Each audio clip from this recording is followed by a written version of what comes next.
दिल्ली 2025 विधानसभा चुनाव के लिए भारतीय जनता पार्टी का संकल्प पत्र का अंतिम हिस्सा जारी करने के लिए मैं आप सबके सामने उपस्थित हुआ हूं।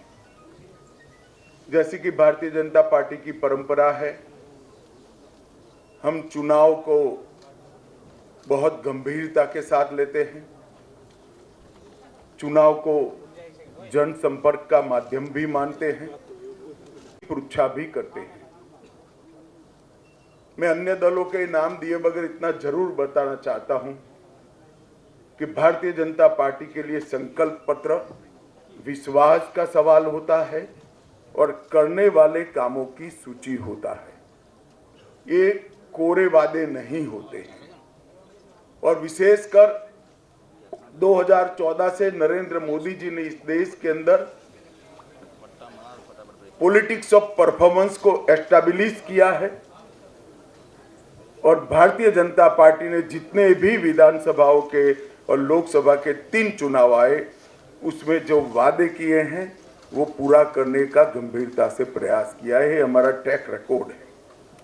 इसलिए दिल्ली प्रदेश भारतीय जनता पार्टी ने महिलाओं के साथ, युवाओं के साथ, जे क्लस्टर के निवासियों के साथ, असंगठित मजदूरों के साथ,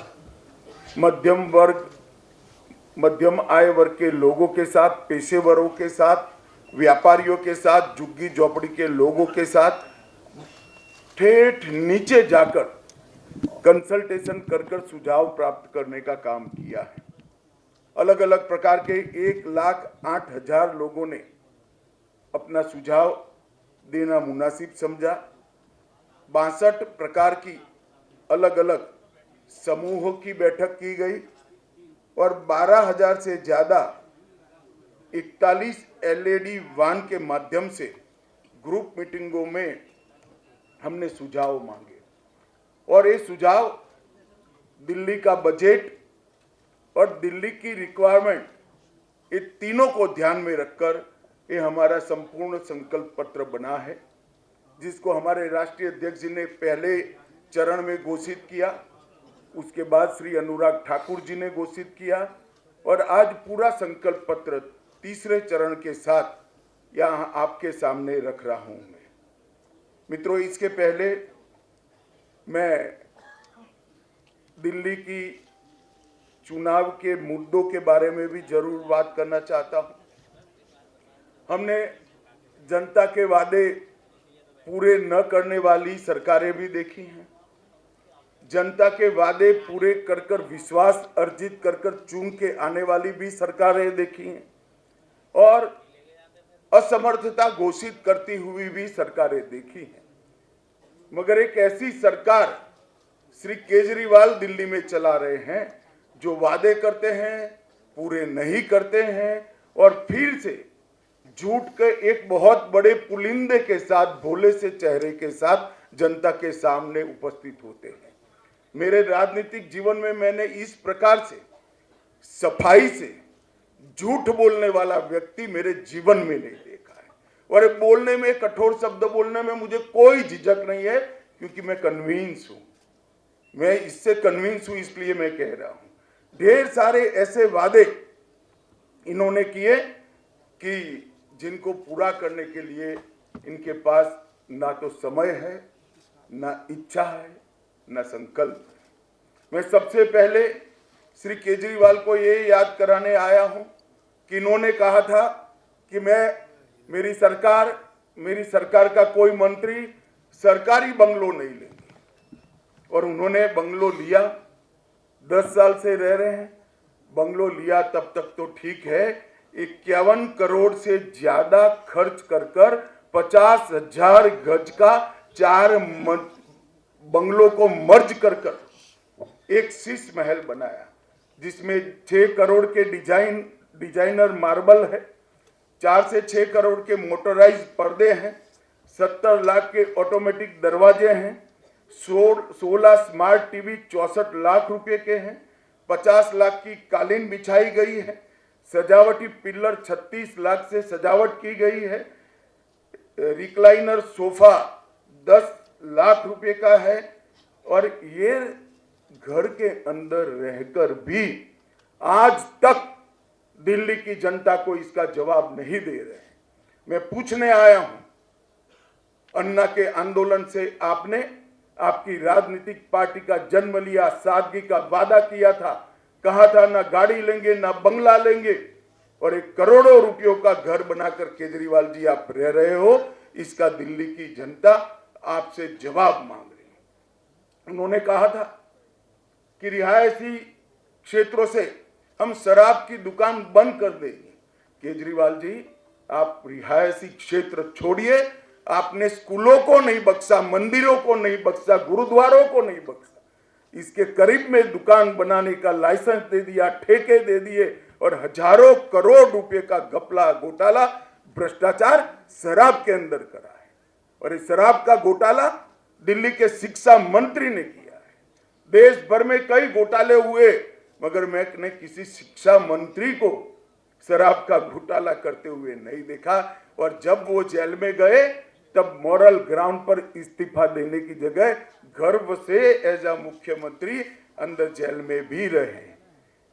मित्रों, उन्होंने कहा था 7 साल में मैं यमुना को एकदम शुद्ध कर दूंगा, लंदन की थेम्स नदी जैसा बना दूंगा। मुझे बरोबर सवाल याद है, उनका बात याद है, और कहा था कि मैं दिल्ली वालों के सामने डुबकी लगाऊंगा। मैं आज केजरीवाल जी को याद कराने आया हूं। केजरीवाल जी, दिल्ली की जनता आपकी वो विश्व प्रसिद्ध डुबकी की राह देख रही है, कब आप लगाओगे।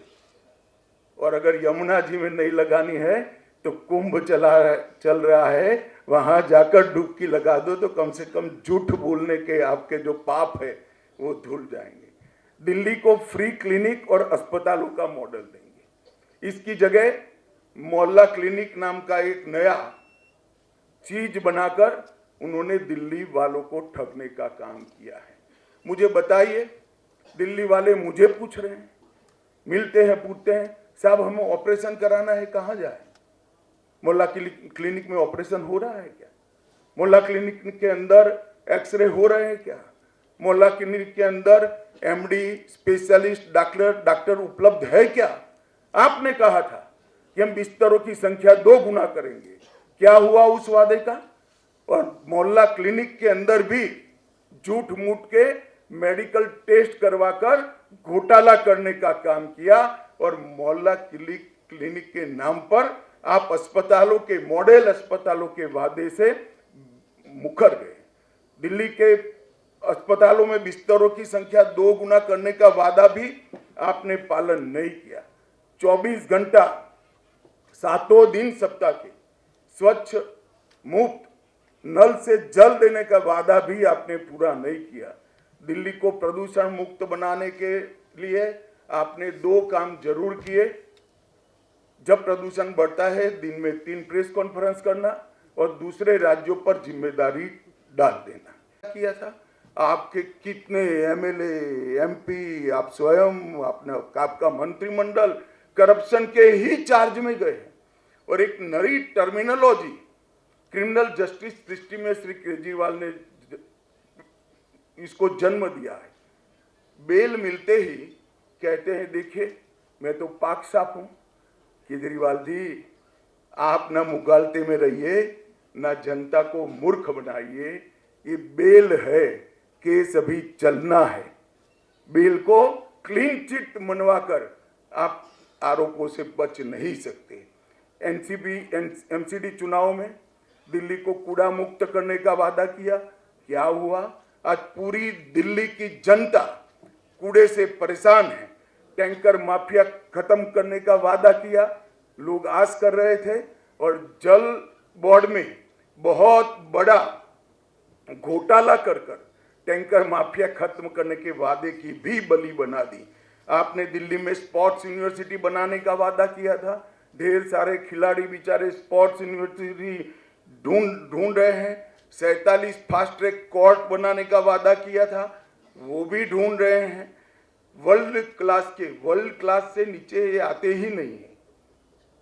वर्ल्ड क्लास के दिल्ली में स्कूलों में क्लास बनाने थे, स्कूलों में बच्चों की संख्या कम हो रही है, प्राइवेट स्कूलों में जाने के लिए सब लोग मजबूर हो रहे हैं।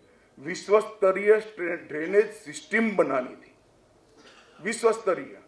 इसका कोई प्लान या नक्शा भी तो जरा जारी कर दो, तो लोगों को ढाढ़स रहे कि कुछ प्रयास हुआ है। भाइयों बहनों, पूरा उन्होंने झूठ का मकड़ जाल फैलाने का काम किया है और 10 साल तक वादा खिलाफी के अलावे उन्होंने कुछ नहीं किया है। उन्होंने वादा किया था कि हमारी सरकार बनेगी तो दिल्ली को दलित उप मुख्यमंत्री देंगे। अब दिल्ली के दलित राह देख रहे हैं। 10 साल हो गए, 2 बार बन गई, जेल में गया, मौका भी था, फिर भी नहीं दिया आपने मौका। दलित उप मुख्यमंत्री की आज भी राह देख रहे हैं। पेयजल, सड़क और 8 लाख को रोजगार देने का वादा जस का तस पड़ा है। और मित्रों, सबसे गंभीर बात है, दिल्ली में कभी भी करप्शन का लेवल इतना बड़ा नहीं हुआ जितना केजरीवाल जी ने करा है।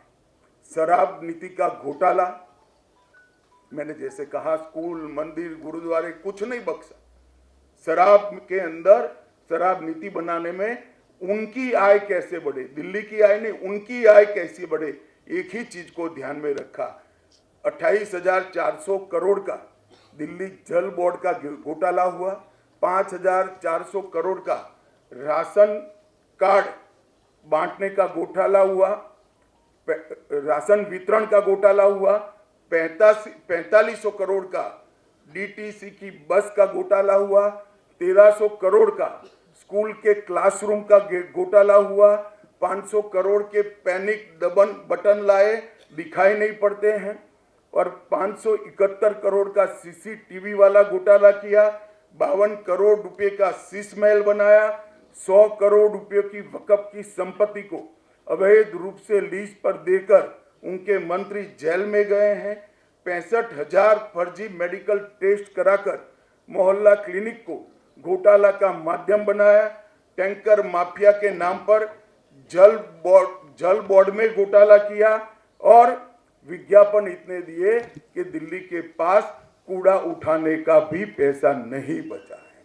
और सुप्रीम कोर्ट ने इंटरवीन कर उनकी पार्टी से ये विज्ञापनों का खर्चा देना पड़ेगा, इस प्रकार के ऑर्डर आजादी के 75 साल में पहली बार सुप्रीम कोर्ट ने किसी सरकार के खिलाफ किया है कि इतनी ज्यादा विज्ञापन आप नहीं दे सकते, और इसका पैसा अब आप पार्टी के निजी अकाउंट से भरा जाएगा।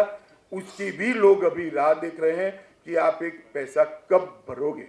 इसके सामने नरेंद्र मोदी सरकार, 10 साल में हमारा जिम्मेदारी है दिल्ली के इंफ्रास्ट्रक्चर का।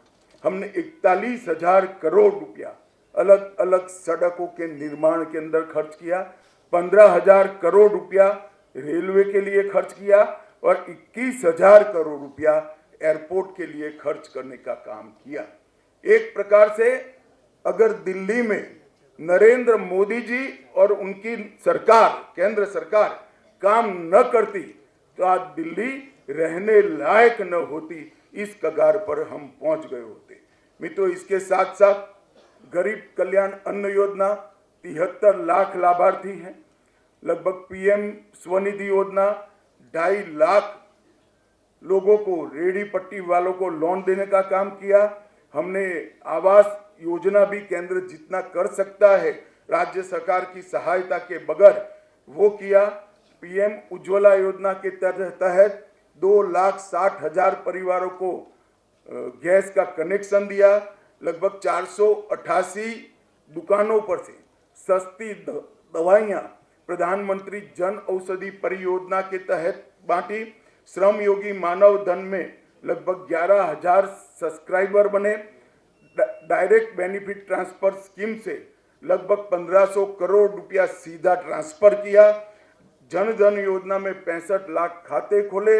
इसके साथ किसान सम्मान निधि 17,450 किसान जो दिल्ली में रहते हैं वो सभी को किसान सम्मान निधि का फायदा मिला। मुद्रा योजना के 35 लाख लाभार्थी बने। सुकन्या समृद्धि योजना के 8 लाख के आसपास खाते खुले, और 1,33,00,000 हमने बल्ब बांटने का काम किया, जो उजाला योजना के तहत बांटे हैं। मित्रों, काम करना और वादे करना, ये दो आप पार्टी और भाजपा की अलग अलग संस्कृति है। भाजपा की संस्कृति है जो कहते हैं वो करते हैं, और आप पार्टी की संस्कृति है कि वादे करके एक बार सत्ता में आ जाओ, bye bye tata goodbye कर कर फिर अगले साल चुनाव में फिर से भोला सा चेहरा बनाकर लोगों के सामने खड़े हो जाओ। और मित्रों, आज मैं आपके सामने आया हूं, एक गंभीर झूठ चुनाव को प्रभावित कराने के लिए फैलाया जा रहा है। मैं दिल्ली में ही निवास करता हूं। मेरे बंगले में काम करने वाले एक कर्मचारी का सुबह मुझे कहा कि साहब 5 मिनट मिलना है। मैं कहा आओ भाई, क्या काम था। वो आया, उसने कहा मेरे फ़ोन पर फ़ोन आ रहे हैं कि भाजपा आएगी तो ये सारी योजनाएं बंद कर देगी। मैंने कभी भी सार्वजनिक जीवन में इतना नीचे स्तर का झूठा प्रचार नहीं देखा है। आज मैं ये प्रेस वार्ता के माध्यम से दिल्ली की जनता के लिए स्पष्ट कर देना चाहता हूं, नरेंद्र मोदी जी ने स्वयं कहा है और पत्थर पर की लकीर है, गरीब कल्याण की एक भी योजना बंद नहीं होगी, और साथ में हमने जो कहा है वो भी हम पूरा करेंगे। और मैं तो अपील भी करना चाहता हूं, मुझे मालूम है मेरी अपील नहीं सुनेंगे, वो तो अन्ना का भी नहीं सुनते हैं, मगर अपील करना चाहता हूं कि इस तरह की झूठ की राजनीति आपको शोभा नहीं देती, इसको बंद करना चाहिए। बार बार व्हाट्सएप पर फोन कॉल के माध्यम से एडवर्टाइज में इस तरह के झूठी बातें फैलाकर आप सार्वजनिक जीवन का हास कर रहे हो। मित्रों, पहले मैं पुराने जो वादे किए गए हैं उसको भी दोहराना चाहूँगा। हमने हर गरीब महिला को प्रतिमाह 2500 रुपये की आर्थिक मदद करने का वादा किया है, और ये भारतीय जनता पार्टी का ट्रैक रिकॉर्ड है। महाराष्ट्र हो, छत्तीसगढ़ हो, उड़ीसा हो, मध्य प्रदेश हो या राजस्थान, हमने हर जगह जो वादे किए हैं वो हमने पूरे किए हैं। और मैं दिल्ली की गरीब जनता को, गरीब माताओं बहनों को भी कहने आया हूं कि एक बात याद रखिएगा, वादा हर कोई करेगा, पूरा करने का काम भारतीय जनता पार्टी और नरेंद्र मोदी ही करेंगे और कोई नहीं करेगा। हर गर्भवती महिला को 12,000 रुपये की आर्थिक मदद देंगे, 6 पोषण किट देंगे, हर माता को एलपीजी सिलेंडर 21,000 रुपये की आर्थिक ये लोग थोड़े चिंता में पड़ गए कि मैंने कम कर दिया। 21,000 रुपये की आर्थिक मदद करेंगे, 6 पोषण किट देंगे, 500 रुपये में एलपीजी सिलेंडर मिलेगा, और साथ में हर बहन को होली और दीपावली पर एक सिलेंडर फ्री ऑफ कॉस्ट देने का काम भारतीय जनता पार्टी करेगी। 5 लाख तक का मुफ्त इलाज, प्रधानमंत्री आयुष्मान भारत योजना को हम पहले ही कैबिनेट में लागू कर 5 लाख तक का हर गरीब को मुफ्त इलाज देंगे, और 5 लाख तक का मुफ्त इलाज ज्यादा ये दिल्ली सरकार के द्वारा दिया जाएगा। तो हर दिल्ली के गरीब को 10 लाख तक का इलाज फ्री ऑफ कॉस्ट किया जाएगा, और वो एम्स में भी करा लो, किसी भी बड़े अस्पताल में आप करा लो, राम मनोहर लोहिया में भी करा लो। इसमें मोहल्ला क्लिनिक में जाने की जरूरत नहीं है। ऑपरेशन कराना है, सगर्भा माताओं को डिलीवरी करानी है, या कोई विशेषज्ञ प्रकार के सेवाओं की जरूरत है, सभी इसमें मिलेगी।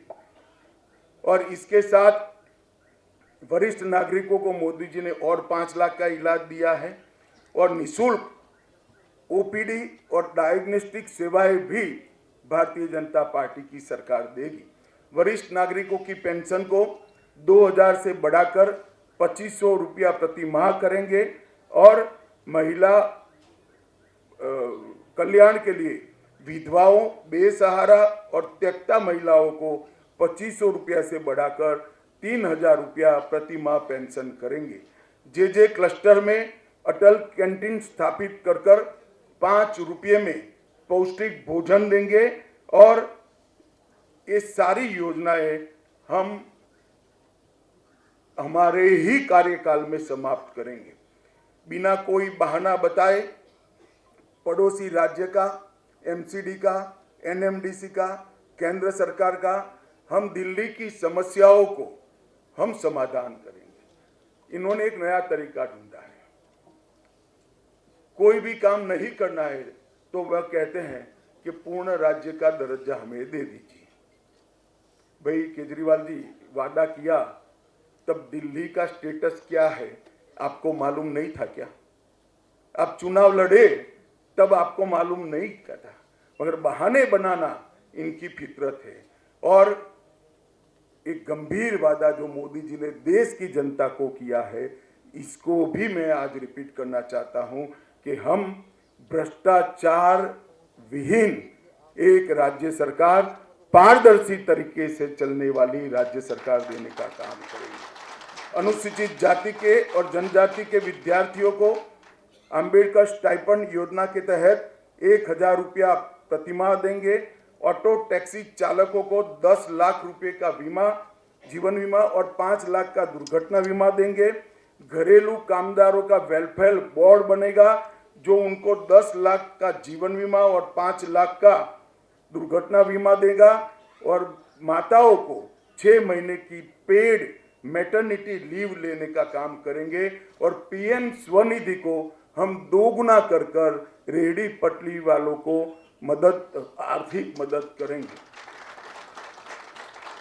अब मैं आज जो नए घोषणा पत्र के मुद्दे हैं वो आपको बताना चाहता हूं।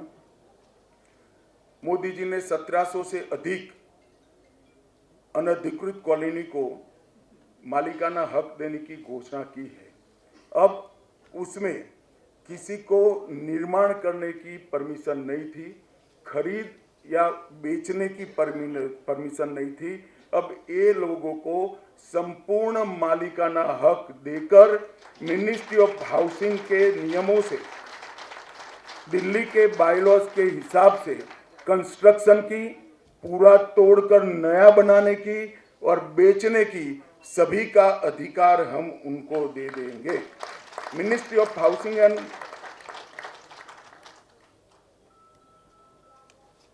13,000 दुकानें दिल्ली में सील पड़ी है। हमने कुछ अधिवक्ताओं के साथ बैठकर इसका कानूनी रास्ता निकाला है। हम एक न्यायिक प्राधिकरण बनाकर इसको 6 महीने के अंदर सारी दुकानों को रीओपन करने का हम काम करेंगे।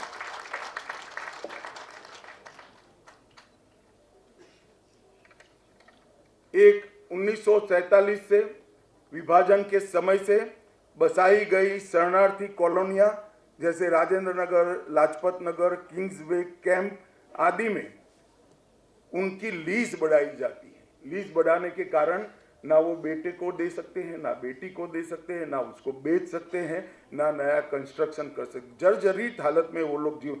हम ये सभी को, शरणार्थी जो आए हैं पाकिस्तान से, वो सभी को ये जो कॉलोनियों में जो जगह उनको दी गई है लीज पर, उसका मालिक बनाने का काम पहले ही कैबिनेट में हम करते हैं। एलएनडीओ के स्वामित्व वाले मार्केट को भी फ्री होल्ड करने का काम भारतीय जनता पार्टी की सरकार करेगी और इसको नीचे तक परकोलेट कर समयबद्ध, चरणबद्ध उसका इम्प्लीमेंटेशन हम फिक्स करेंगे। सभी गीग वर्कर्स जो यहाँ पर काम कर रहे हैं दिल्ली में, इसके लिए गीग वर्कर्स वेलफेयर बोर्ड बनाएंगे और वो वेलफेयर बोर्ड 10 लाख तक का जीवन बीमा और 5 लाख तक का दुर्घटना बीमा सभी गीग वर्कर्स का सुनिश्चित करेगा। उच्च शिक्षा प्राप्त करने वाले सभी बच्चों को, गीग वर्कर्स के बच्चों को छात्रवृत्ति और वाहन बीमा भी प्रदान करने का काम भारतीय जनता पार्टी की सरकार करेगी।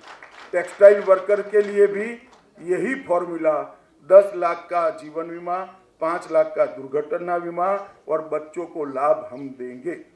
श्रमिकों को कौशल्य उन्नयन टूल किट के लिए 10,000 रुपये की वित्तीय सहायता हम देंगे और पंजीकृत श्रमिकों को 3 लाख तक का स्किल और उनके बिजनेस बढ़ाने के लिए लोन देंगे।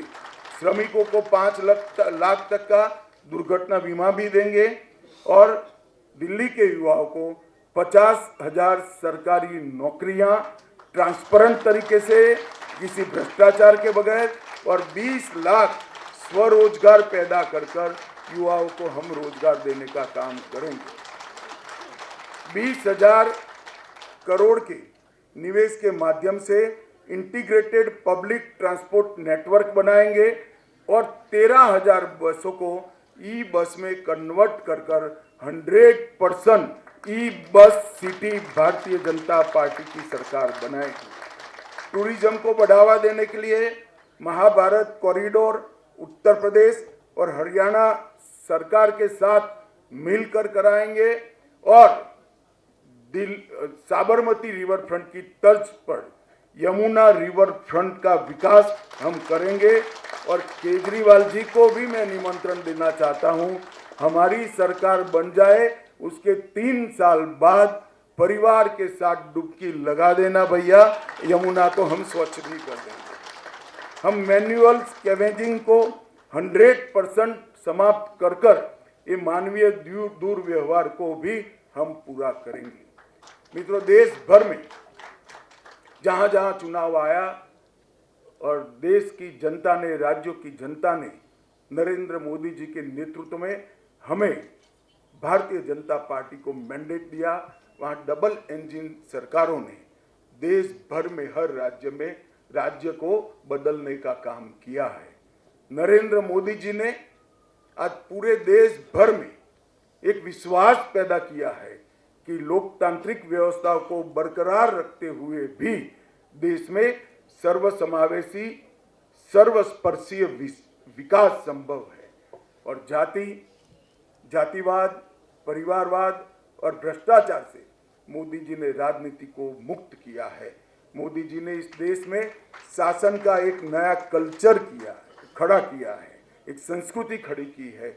मैं दिल्ली वासियों को करबद्ध विनंती करने आया हूं कि मोदी जी के नेतृत्व में एक मौका भारतीय जनता पार्टी को देकर देखिए। दिल्ली की सारी समस्याओं के अंत का शुरुआत वहीं से होगा और 5 साल में हम दिल्ली की समस्याओं को अंत की दिशा में भी ले जाएंगे। आने वाले दिनों में दिल्ली की जनता को मैं फिर से अपील करने आया हूं, कुछ झूठ, फरेब और धोखे की राजनीति को कठोरता से दंड दीजिए और भारतीय जनता पार्टी के पॉलिटिक्स ऑफ परफॉर्मेंस को आप काम करने का मौका दीजिए। आप सभी का धन्यवाद। नमस्कार।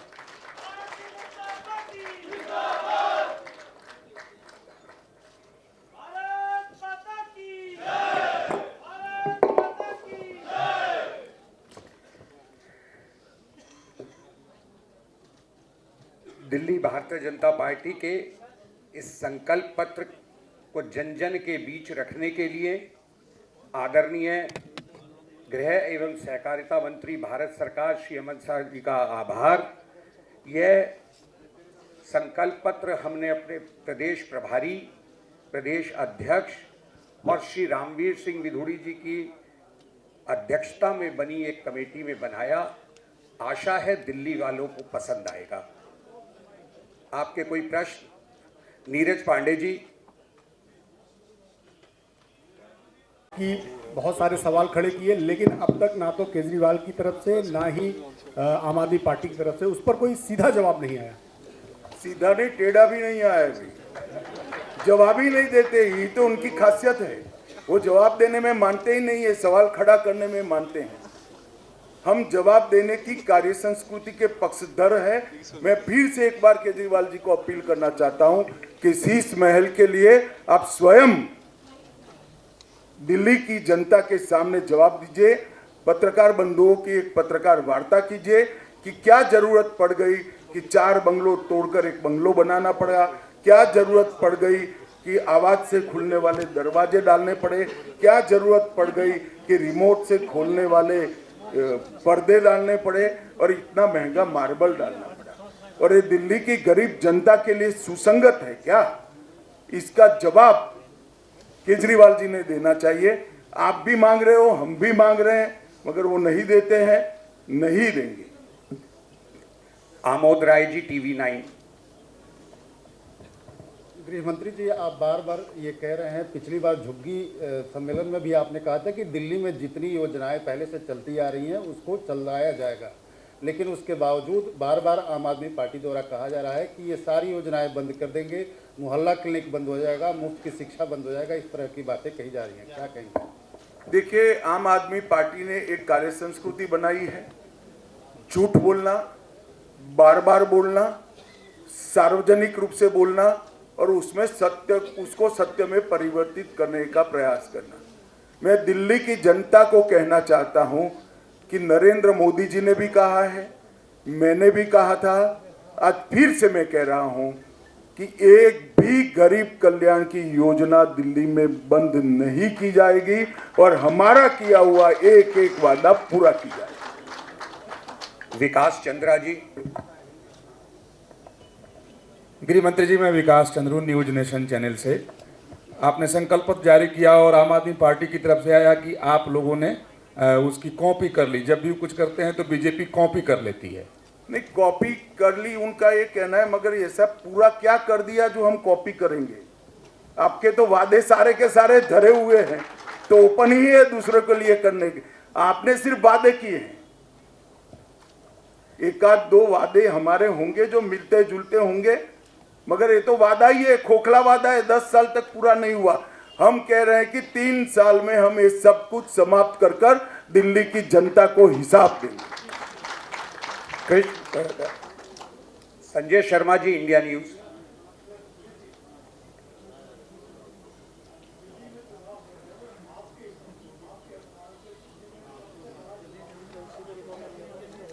देखिए, सबसे बड़ा चुनावी मुद्दा है कि धोखा देने वालों से निजात पाना, ये बहुत बड़ा है। बाकी तो पानी, स्वच्छ पानी है, रोड दुरुस्त नहीं हुए, अस्पताल नहीं बने हैं, कूड़ा कचरा इतना हो गया है कि रहने के लिए परेशानी है, झुग्गी झोपड़ियों में कोई सुविधाएं नहीं है, ये भी मुद्दा है। मगर सबसे बड़ा मुद्दा झूठ बोलने वालों से, धोखा देने वालों से निजात पाने का है। क्योंकि इन्होंने कहा था जब आंदोलन कर रहे थे, हम राजनीति में नहीं आएंगे, राजनीति में आ गए। इन्होंने कहा था कि हम कांग्रेस के खिलाफ लड़ रहे, समर्थन नहीं लेंगे, 2 ही महीने में समर्थन ले लिया। इन्होंने कहा था हम घर नहीं लेंगे, सबने अच्छे अच्छे बंगले बन लिए, शीश महल भी बना लिया। इन्होंने कहा था गाड़ी नहीं लेंगे, गाड़ी ले ली। इन्होंने कहा था सिक्योरिटी नहीं लेंगे, सिक्योरिटी भी ले ली। अब दूसरे राज्य की भी सिक्योरिटी चाहिए, दिल्ली की तो है ही, मगर दूसरे राज्य की भी चाहिए। अब ये सारे धोखा देने वाले लोग एक जगह पे, एक ही एड्रेस पर इकट्ठा हो गए। Mohit Bhatt, Times Now English. Sir, मैं मोहित, टाइम्स नाउ से। सर, एक सवाल जो अरविंद केजरीवाल से बार बार चुनाव के समय पूछा जाता है, यमुना की सफाई का आपने अपने मैनिफेस्टो में डाले, क्योंकि पहले उन्होंने कहा था कि मैं खुद डुबकी लगाऊंगा, लेकिन वो समय बीत गया। लेकिन आपने खुद डाला है, मैं साबरमती रिवर फ्रंट की तरह कहने की बात करी है। कितना बड़ा मुद्दा है सर यमुना, अगर चुनाव की बात करें? देखिए, ये बहुत बड़ा मुद्दा है। वहाँ गंदगी के कारण और अच्छे से पानी शुद्धिकरण के प्लांट न चलने के कारण भी दिल्ली वालों को स्वच्छ पानी नहीं मिलता है। न पर्यटन का कोई ठहराव है, न दिल्ली वासियों को आउटिंग का। अगर सुबह बच्चों को ले जाकर शाम को घर पे आना है 2 दिन की छुट्टी में, तो कोई ऐसी जगह वो 10 साल में बना पाए हैं। ये बहुत बड़ा मुद्दा है। मगर मैं आपको विश्वास दिलाना चाहता हूँ, मैं ऐसा तो नहीं कहता कि मैं डुबकी लगाऊंगा, मगर आपको लगानी है तो लगा पाओगे। ऐसी यमुना जरूर बनाएंगे। कृष्ण मोहन शर्मा जी। सर, मैं कृष्ण मोहन शर्मा, भारत एक्सप्रेस से। मेरा सवाल है कि जब से आपने कहा कि यमुना में डुबकी लगा लो और योगी जी ने कहा कि आप आके कुंभ में डुबकी लगा लीजिए, अरविंद केजरीवाल ने ये सवाल करना शुरू कर दिया कि यूपी में तो बिजली नहीं रहती, अब दिल्ली छोड़कर यूपी चले गए। और एक सवाल और है कि कांग्रेस ने आम आदमी के समर्थन में अपना प्रचार धीमा कर दिया। देखिए, मैं कांग्रेस पर कोई टिप्पणी नहीं करना चाहता। कांग्रेस पार्टी अपना निर्णय खुद करती है, उनके प्रत्याशी भी लड़ रहे हैं, इस पर मैं कोई टिप्पणी नहीं करूंगा।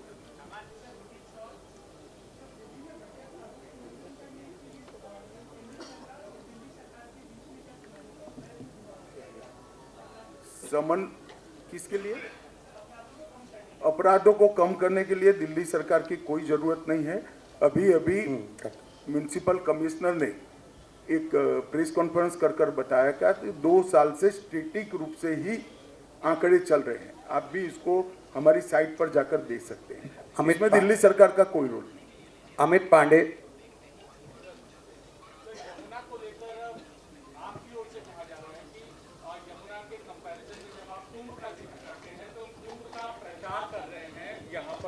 दिल्ली में नहीं, मैं कुंभ का प्रचार नहीं कर रहा हूं और कुंभ का प्रचार करने में कोई गलत काम भी नहीं है। मैं तो सारे दिल्ली वासियों को कहना चाहता हूं, 144 साल के बाद महाकुंभ आता है भाई।